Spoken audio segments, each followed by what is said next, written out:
Dear students, अस्सलाम वालेकुम। कैसे हैं आप सब? उम्मीद करता हूं कि आप सब ठीक होंगे। आज मेरे पास बुक है सिंटैक्स बुक बोर्ड की, और ये इस साल न्यू एडिशन इसका आया है। तो सिंटैक्स बुक जो है, ये इसकी जो बुक आई है फिजिक्स की, इसका ये टेस्ट एडिशन है। और इसको हम थोड़ा सा डिस्कस कर लेते हैं। उसके बाद जो इसके अंदर एक्सरसाइज हैं उसको भी हम फिर जो है वो वन बाय वन सॉल्व करते जाएंगे, क्योंकि कुछ बच्चों ने कहा है कि जो न्यू बुक है इससे भी जो है वो आप सबको इसके क्वेश्चंस और जो इसमें इसकी एक्सरसाइज में स्पेशली जो एमसीक्यूज क्वेश्चंस हैं वो सॉल्व करवाए जाएं, और साथ में जो न्यूमेरिकल्स हैं वो सॉल्व करवाए जाएं। तो इसको भी जो है वो फिर हम आगे सॉल्व करेंगे। इस बुक के बारे में थोड़ा सा हम डिस्कस करते हैं। तो इससे पहले जो सिंध टेक्स्ट बुक बोर्ड जो है, उसमें जो फिजिक्स की बुक रही है वो काफ़ी टाइम से जो है वो एक ही बुक जो है वो फॉलो हुई है, और उसका ब्लैक एंड वाइट जो है वो एडिशन जो है वो अभी तक स्टडी हुआ है, और उसी में से जो है वो बार बार उसमें पेपर बने हैं। अगर उसमें कंटेंट देखा जाए तो काफ़ी ज़्यादा कंटेंट जो है वो उसमें मौजूद था, और उसमें इसी तरह से क्वेश्चन न्यूमेरिकल्स भी जो है वो काफ़ी ज़्यादा डिटेल्ड में और लेंदी जो है वो उसमें क्वेश्चंस थे। अब अगर न्यू बुक्स की बात करें तो ये न्यू बुक जो है वो एसएलओ बेस्ड जो है वो बनाई गई है, और स्पेशली जो कैरिकुलम है सिंटैक्स बुक बोर्ड का, उसको मद्देनजर रखते हुए जो है ये बुक बनाई गई है। इस बुक में जो मॉडर्न टीचिंग मेथोडोलॉजी है उसको काफ़ी ज़्यादा जो है वो उसका ख्याल रखा गया है, और मॉडर्न टीचिंग मेथोडोलॉजी जो है उसको भी इसमें फॉलो किया गया है। और उसके मुताबिक इसमें इतना ज़्यादा कंटेंट नहीं है जो स्टूडेंट को बर्डनाइज कर सके। बहुत इजी टॉपिक, बहुत ही जो है वो एसेंशियल टॉपिक्स इसमें रखे गए हैं। इजी टू रीड है, इजी टू लर्न है। स्टूडेंट्स आसानी से इसको सेल्फ स्टडी भी करके आसानी से समझ सकते हैं। और सबसे बड़ी बात जो है ये बहुत ही ज़्यादा कलरफुल है और अट्रैक्टिव भी है। तो इसको आप जो है वो आसानी से रीड करके भी अगर चाहें तो समझ सकते हैं। अब अगर इसके अंदर की बात करें तो इसमें कौन कौन से चैप्टर जो है वो रखे गए हैं, तो उससे पहले मैं कैरिकुलम का आपको बता देता हूँ।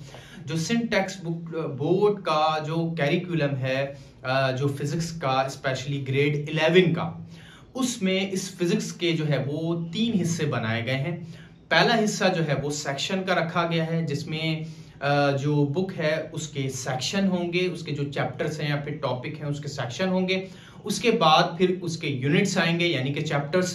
फिर उसके बाद जो एसएलओ हैं यानी कि स्टूडेंट लर्निंग आउटकम्स, ये जो है वो उसमें जो है वो रखे गए हैं, ये उसमें जो है वो मौजूद हैं। यानी कि एसएलओज का मतलब ये है कि स्टूडेंट्स इसको किस तरह से समझ सकते हैं, कौन कौन से जो क्वेश्चंस हैं या फिर टॉपिक्स हैं ये स्टूडेंट्स के लिए जो है वो हेल्पफुल हों, और स्टूडेंट्स की जो कॉग्निटिव लर्निंग है उसके लिए जो है वो मददगार साबित हों।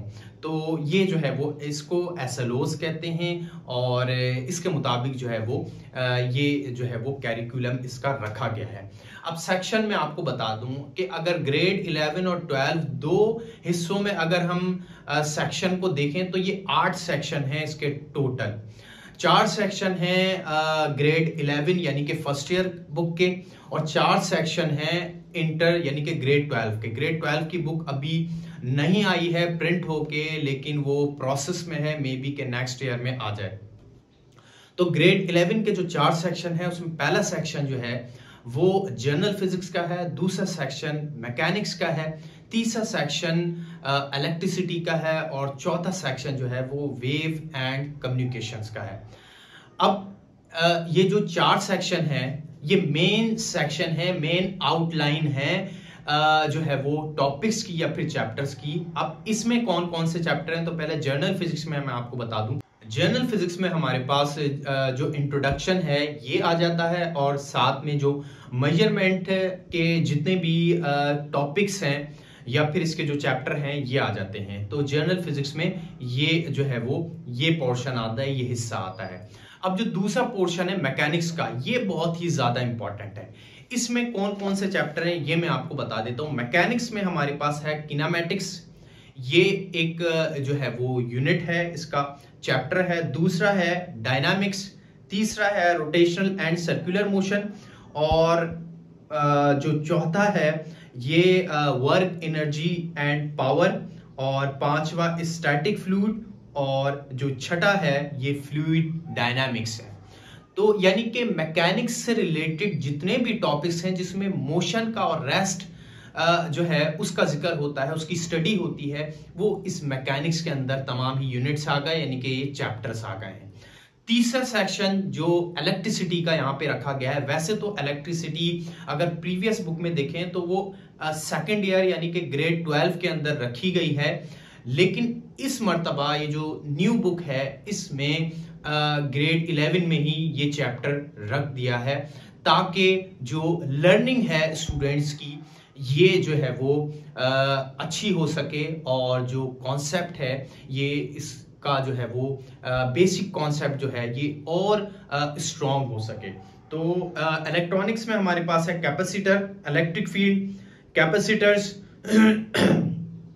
DC circuit, DC electric field, capacitors, DC circuit. तो ये तीन जो यूनिट है, तीन जो चैप्टर्स हैं, ये हमारे पास हैं इलेक्ट्रॉनिक्स के अंदर। लास्ट वाला जो हमारे पास लास्ट वन जो है वेव एंड कम्युनिकेशन, इसमें जो यूनिट आ जाते हैं oscillation, acoustics, optical physics and communication.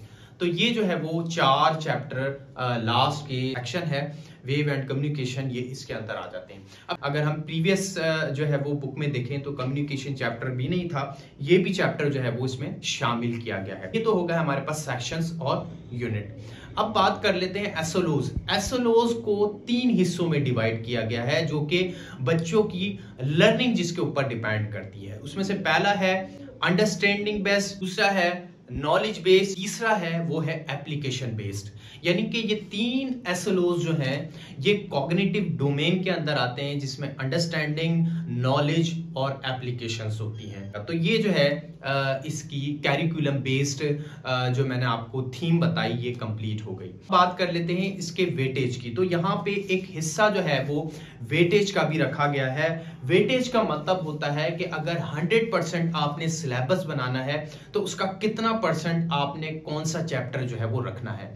जैसे कि जो चैप्टर या जो टॉपिक ज्यादा इंपॉर्टेंट होगा, जिसकी एप्लीकेशंस डेली लाइफ में ज्यादा होंगी, उसको जाहिर है परसेंटेज जो है वो ज्यादा दिया जाएगा, उसका कंटेंट भी ज्यादा रखा जाएगा और उसके सवाल जवाब भी ज्यादा बनेंगे, ताकि वो चीज जो है वो बच्चों को अच्छे से समझ में आ जाए। तो उसके हिसाब से जो वेटेज यहाँ पे रखा गया है, तो ये जो 14 चैप्टर्स हैं इनमें जो वेटेज है ये मैं आपको बता देता हूं। जो मेजरमेंट जो टॉपिक है, मेजरमेंट जो चैप्टर है, इसका वेटेज है 11%। इसी तरह से किनेमैटिक्स में 5% है, डायनामिक्स में 6% है, रोटेशनल एंड सर्कुलर मोशन में 8% जो है वो वेटेज रखा गया है आउट ऑफ 100%। इसी तरह से work in energy and power है 10%।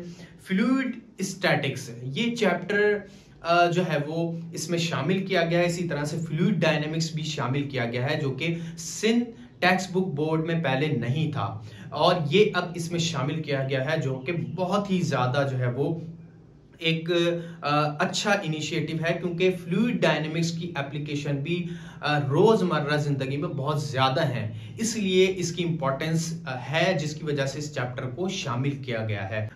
इलेक्ट्रिक फील्ड पे आ जाते हैं तो 11% जो है वो इसका वेटेज रखा गया है, कैपेसिटर का 3%, डीसी सर्किट का 10%, ऑसिलेशन का 7%, एकॉस्टिक्स का 8%, फिजिकल ऑप्टिक्स का 8%, कम्युनिकेशन का 4%। कम्युनिकेशन जो है यहाँ पर ये भी चैप्टर इसमें शामिल किया गया जिसका वेटेज जो है वो 4% है। तो ये जो है 14 चैप्टर इसके बन रहे हैं टोटल। इस हिसाब से प्रीवियस अगर हम बुक देखें तो उसमें 10 चैप्टर थे और इसमें जो है हमारे पास 14 चैप्टर जो है ये रखे गए हैं। ये जो तमाम ही चैप्टर्स हैं ये बहुत ही ज़्यादा इम्पॉर्टेंट है और जैसे कि मैंने आपको बताया कि आप इसको पढ़ के भी आसानी से समझ सकते हैं। अब हम बात कर लेते हैं इसकी रिव्यू एक्सरसाइज की कि रिव्यू एक्सरसाइज में जो सवाल जवाब होते हैं, क्वेश्चन आंसर होते हैं, जिसमें ऑब्जेक्टिव, सब्जेक्टिव्स और न्यूमेरिकल्स तीनों जो है वो पोर्शन होते हैं, जिसमें ऑब्जेक्टिव, सब्जेक्टिव्स और न्यूमेरिकल्स जो हैं ये तीनों जो है वो पोर्शन होते हैं। ये इसमें जो है वो किस तरह से रखे गए हैं।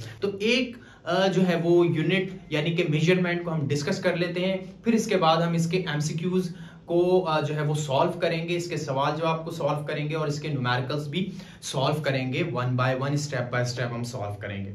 सबसे पहले हम सेक्शन ए देखें तो सेक्शन ए में इसके जो है वो 10 MCQs रखे गए हैं। जबकि हम बी सेक्शन देखें जो कि सब्जेक्टिव होता है, क्वेश्चन आंसर होता है इसमें, तो इसमें जो है वो जो इसमें मजीद जो है वो 2 सब सेक्शन मौजूद हैं, यानी कि एक CRQs है और एक ERQs है। CRQs क्या है? तो CRQs means constructed response question. Constructed response question को हम शॉर्ट क्वेश्चंस भी कह सकते हैं। इन शॉर्ट क्वेश्चंस के अंदर जो कॉन्सेप्चुअल बेस्ड क्वेश्चंस होते हैं वो भी इसमें शामिल है। अब एग्जाम्पल के तौर पर मैं आपको जो है वो एक सवाल पढ़ के बता देता हूं। Find the dimension of the following. यहाँ पे जो है वो डायमेंशंस का जो है वो मालूम किया गया है, डायमेंशंस का पूछा गया है, जिसमें वर्क की डायमेंशन बतानी है, पावर की, एनर्जी की, मोमेंटम की। दूसरा एक और क्वेश्चन ले लेते हैं, differentiate between accuracy and precision. तो एक्यूरेसी और प्रिसीशन में हमें डिफरेंस बताना है। डिफरेंस हम जब भी बताते हैं तो शॉर्ट ही बताते हैं। इसी तरह से डिफाइन वाले जो क्वेश्चन है ये भी कंस्ट्रक्टेड रिस्पॉन्स क्वेश्चन है, ये इसके अंदर आ जाते हैं, ये भी शॉर्ट क्वेश्चंस कहलाते हैं। इसी तरह से डिस्क्राइब वाले जो क्वेश्चंस हैं ये भी जो कंस्ट्रक्टेड रिस्पॉन्स क्वेश्चन है इसके अंदर आ जाते हैं, यानी कि शॉर्ट क्वेश्चंस आ जाते हैं। अब बात कर लेते हैं ERQs यानी कि एक्सटेंडेड रिस्पॉन्स क्वेश्चन। अब एक्सटेंडेड रिस्पॉन्स क्वेश्चंस जो हैं ये जो है वो लॉन्ग क्वेश्चंस कहलाते हैं। डिस्क्रिप्टिव पार्ट्स भी कह सकते हैं जो है वो क्वेश्चन आंसर का। तो अब इसमें किस तरह के क्वेश्चन होते हैं एक मैं पढ़ के बताता हूँ। Discuss the graph and its various types by supported an example. अब ग्राफ को इसमें डिस्कस करना होगा तो जाहिर है वो हम फिर डिटेल में डिस्कस करेंगे और एग्जाम्पल भी फिर हम उसकी देंगे। तो ये एक जो है वो लॉन्ग क्वेश्चंस के अंदर आ जाएगा, जिसको हम ERQs कहते हैं, यानी कि एक्सटेंडेड रिस्पॉन्स क्वेश्चन। इसी तरह से जितने भी एक्सप्लेन वाले जो सवालात हैं जिसमें एक्सप्लेन आता है उसमें चूंकि हम डिटेल्ड जो है वो क्वेश्चन में उसमें आंसर में हम लिखते हैं, लिहाजा वो भी ERQs के अंदर आता है। इसी तरह से जो व्हाट वाले सवालात हैं और एलिब्रेट वाले सवालात हैं, एलिब्रेट रूल्स ऑफ सिग्निफिकेंस फिगर, अगर ये सवाल होगा तो ये भी एक डिटेल्ड क्वेश्चंस है जो कि ERQs के अंदर आएंगे। तो ये हो गया सेक्शन बी, या फिर आप इसको पार्ट बी भी कह सकते हैं, जिसमें जो सब्जेक्टिव है यानी कि क्वेश्चन आंसर आ गए। अब जो इसका लास्ट पार्ट जो है जिसको हम सेक्शन सी भी कह सकते हैं, सेक्शन सी में हमारे पास न्यूमेरिकल बेस्ड क्वेश्चन होते हैं, यानी कि जो है वो न्यूमेरिकल हमें सॉल्व करनी होती है। इसमें जो है वो 9 न्यूमेरिकल्स रखी गई हैं, किसी में 5 रखी गई हैं, किसी में 6, किसी में जो है वो 10 रखी गई हैं। तो इस तरह से जो है वो यूनिट वाइज जो है इसमें न्यूमेरिकल्स रखी गई हैं। तो न्यूमेरिकल्स जैसा कि आपको पता है कि हम पहले उसका डेटा बनाते हैं, फिर उसके बाद जो रिक्वायर्ड होता है वो फिर उसके बाद हम सॉल्यूशन उसका कंप्लीट बनाते हैं। तो ये भी जो है वो बहुत ही ज़्यादा इम्पॉर्टेंट है। तो ये इसके रिव्यू एक्सरसाइज के सेक्शन हो गए और ये जो है वो रिव्यू एक्सरसाइज हो गई। याद रखें ये जो एडिशन है ये टेस्ट एडिशन है। इससे पहले जो KPK की जो बुक है उसका जो एडिशन आया था वो भी टेस्ट एडिशन ही था जो कि अभी तक चल रहा है। तो मे बी कि ये टेस्ट एडिशन जो है वो कुछ सालों तक चले, फिर जब इसकी ज़रूरत महसूस हो इसमें चेंजिंग की या फिर इसको तखरीज करने की, तो फिर इसमें जो है वो तखरीज भी किया जाए और इसका जो है वो न्यू एडिशन भी हमारे पास आ जाए आने वाले सालों में।